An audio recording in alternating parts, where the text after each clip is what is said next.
Sodiq right here. Obviously, a massive card here, UFC 300, fighting Diego Lopes. And so I guess what are the emotions now that it's fight week's here? All you got to do is weigh in, training camp's done, and then get in there and fight. Exactly. It's like you said, hey, all the preparation is already done. Now that it's a lot closer, I'm starting to see the like the thrill of it. You know, when you first get the announcement, all I'm really thinking about is the opponent at the time. But with 300 and all the festivities and everything that's going on around it, it's pretty dope. Has it felt the magnitude of this fight card just gotten bigger the closer the date has come, or has it always felt pretty big? Even like because it actually didn't feel that big before. You know, when I got here and you start seeing like the more spotlight that there is on it, it's like, okay, this is a little bit different.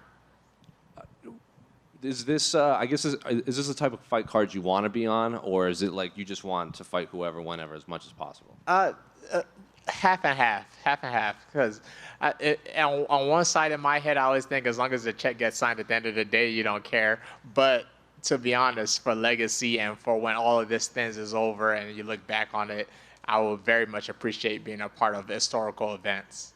And Diego has been pretty popular lately. You know, he's last fought in Madison Square Garden. He's had a pretty long career before he even got to the UFC. So I guess when his name came across your desk, what went through your mind? I couldn't care less. You know, I really only knew him from the Musvar fight, so I didn't realize how big he was, you know, until the UFC announced the fight, and then you start getting like all the comments on the internet. It's like he's a pretty popular guy. I think it's because of the hair.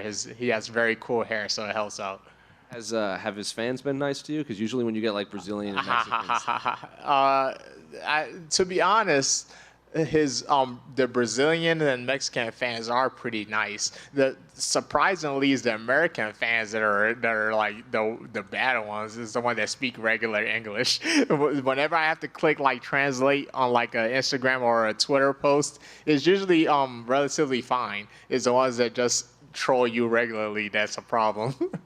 how's life been now that the Disney show is out? Oh man, it's really cool, man. It's being a part of a Disney show is like is definitely not something I would have checked off my bingo card from last year, but it was very, very dope. And being a part of a show that was so representative of my culture, of my tribe, it's very, very cool. And last ones for me, two quick ones. Can I get your thoughts on the main event between Alex and Jamal and the BMF fight between Justin and Max? Yeah, man, Alex and Jamal is a good one, man. I think a lot of people are they're downplaying how much of a factor Jamal's power plays into this fight. You know, this is mixed martial arts, and Jamal has that one hitter quitter. You know, that great equalizer, and of course, all the accolades that Pereira brings into the fight. You're gonna want to overlook Jamal, but I actually think Jamal has a very, very good shot of winning this. Hey, Sodiq, over here. Oh, snap, James. Nice finally seeing you in person, man. Yes, I'm a real person. I'm not AI. Sodiq, I'm curious, you are known for your unprofessional breakdowns. How would you do an unprofessional breakdown for your fight? How would you assess that? For my fight, man, you can't get the sauce right here, man. I got to sit down and break that down. Yeah. Okay. Well, I'm curious. You have been a big, we see a lot of fighters going into the YouTube space. You were one I felt who did it a bit earlier than others. Yes. Who are some of your favorite creators? Like, who are some people that you watch? Because I do see you lurking around the live chats every now and then. Yeah. I watch a lot of different YouTube channels, to be honestly. It's going to be stereotypical, but Mr. Beast is a very big one, you know, just because I'm a big fan of like philanthropy and like stuff like that. And I think he does a good way of mixing it in. And this week, random shout out to a DMV YouTuber. His name is Peaks100. That's all I've been watching for like the past 2 weeks because he does food reviews. And around this time, all I'm really thinking about is food. So shout out to Peaks. Yeah, and is like, do you have any goals with your channel? Like we asked, Moicano was here earlier. We were talking to him about, is this something you see as like a career? Do you ever see this as something that could be bigger than what it is now, and doing, this is a potential second career to fighting? Yeah, definitely. Because I feel like before I started doing like YouTube and the Substacks and newsletters, people didn't have a real account for my actual character. You know, they just see a tough guy fighting, so they didn't get a good gauge of who I am. But now that I've been doing stuff like that, it's been able to branch out even more, and like you guys see like me getting into like the acting stuff. I think showing my personality more will help me do that. And just last one for me, we talked a bit about the popularity of Diego Lopez, and obviously he's the betting favorite in this fight. And I know you and I talked about you being the underdog and all that, but I have seen a lot of people kind of mention your fight as you being the guy that I think people are overlooking. Have you felt that from the fans going into this? That I think there is a sector of fans that really feel like you are being sort of overlooked in this fight, and that you could play the role of spoiler. Yeah. I've been getting that a lot. I'm not gonna say I'm surprised because the odd makers are the odd makers, so it is what it is. I've been an underdog before, and every time I've been an underdog, I've been able to shine bright. Just a follow if everything goes your way and you put yourself in the running for a bonus, what would your reaction be if you receive a Mr. Beast type of check for a bonus? Man, what? I heard Max say something about asking for 500. I would second that motion, man. Like, please, like, this is a special event. You guys know the way I fight. I always look for the bonus, So if I could get some type of 300K bonus or 500K bonus, whatever they agree to in the back, I'll be very happy to get that. So kind of going off of that, it might be hard getting fight of the night with Max and Justin. Man, it's gonna be hard getting a fight of the night, but a performance of the night may not be that. Man, to be honest, hey, whatever Diego want to do, man, we could aim to climb that ladder. But like you said, Max versus Justin, that's a crazy fight, man. That's a very crazy fight. I think that's one of those fights where guaranteed both of them are gonna be checking into the hospital afterwards. Sodiq, on that notion of being underlooked, do you feel just overall that your fight with Lopez is being overlooked on such a great card? Not really, because like you guys were saying before, he's a fan favorite, and because of the way I fight, I'm naturally I've never had a fight that you could skip before, so I don't think our fight is being overlooked. It's just there's 100 fights, It's like every fight on this card is a barn burner, so I think we're getting the equal respect that we deserve. And have you thought about that as an opportunity for more exposure now that there's so many people that are going to be watching this card? Yeah, absolutely. If you could stand out on a card like this, man, the sky's the limit. And I think I've been hearing some rumblings about UFC having like a DC card or something like that. So if I could get a good spotlight on this card, I'll ask to try to get on that DC card, if main event or co-main event. Thank you, sir. Super, was it good at all? Just a quick one to go from to like acclimate this type of way from a 25 to a 15-minute and be able to like adjust and be like, all right, cool, I don't want to do the main event thing, 25 minutes, go hard. The time, the acclimation for the time, it doesn't really change much. I guess what changes might just be like the preparation for the actual fight, but the mindset for the actual fight still doesn't matter. Hey, you're in a fist fight in your underwear in front of 1 million people. You better lock in. Right on. Thank you, sir. Hi, Sodiq, back here.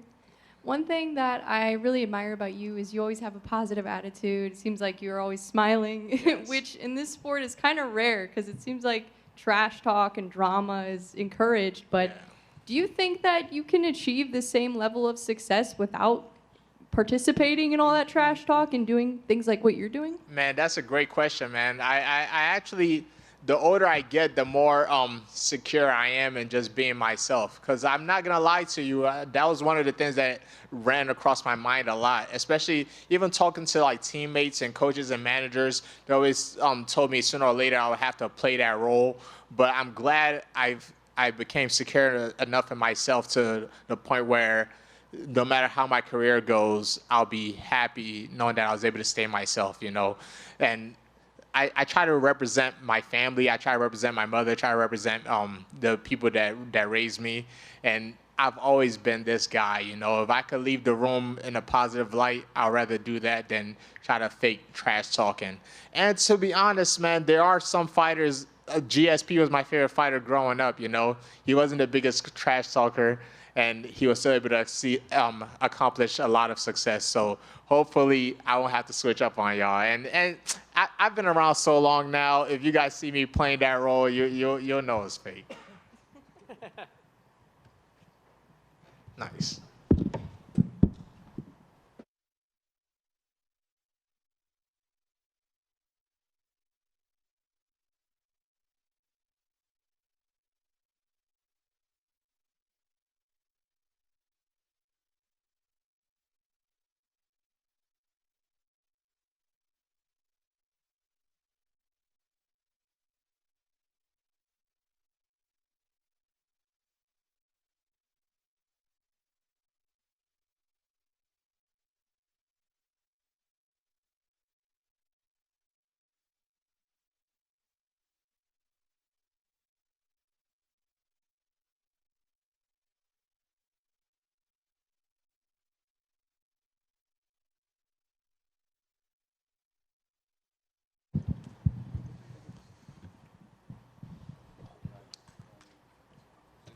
Jalen, over here.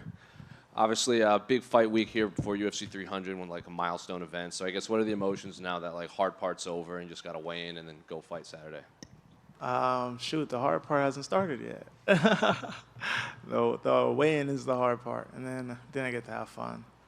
Well, I'm curious, what's life been for you since that Bobby Green fight? Because obviously you took that fight short notice and it was such a spectacular finish. And from just the outside looking in, it doesn't seem like you've ever been as popular as you have been now after that performance. So I guess, have you been recognized more? Have you been getting more opportunities? So just what's life been since that performance? I mean, if I'm getting asked a question like that, then I guess, it's a testament to that in itself, because I haven't paid attention to it. I haven't noticed too much of a difference, but hey, I mean, that's a good outlook. Is that a conscious thing? Like, do you just try to block that out, or do people come up to you and try to, tell you these things? No, I'm just not. I don't know. I'm not that kind of person. Like, I don't really pay attention to it. Like, I know it's gonna come with it regardless. So yeah, it is what it is. In your fight against Hanato, I believe was the last fight added to this card, and when he was in here, he didn't think he was going to get added to this. So I'm curious, was it a surprise when they called you to be added to UFC 300? It was a little bit of surprise, yes. I thought it was going to be put on a later date, but they ended up making it on this card. So I was like, okay, cool, let's do it. Were you happy to be added to 300, or would you have liked more time between fights? I'm happy. I'm pretty consistent in the gym, so I'm always pretty fairly ready. So yeah. And in terms of Hanato, he's also probably never been more popular. Cutting his Money Moicano promos and everything. So what do you make of him as an opponent? He's another opponent. That's what it is at the end of the day. And last two for me. Can I get your thoughts on the main event between Alex and Jamal and the BMF fight between Justin and Max? Both are going to be spectacular fights. They're definitely going to be stand-up battles, and the best man is going to win both those fights. That's it. Hey, Jalen over here. How's it going?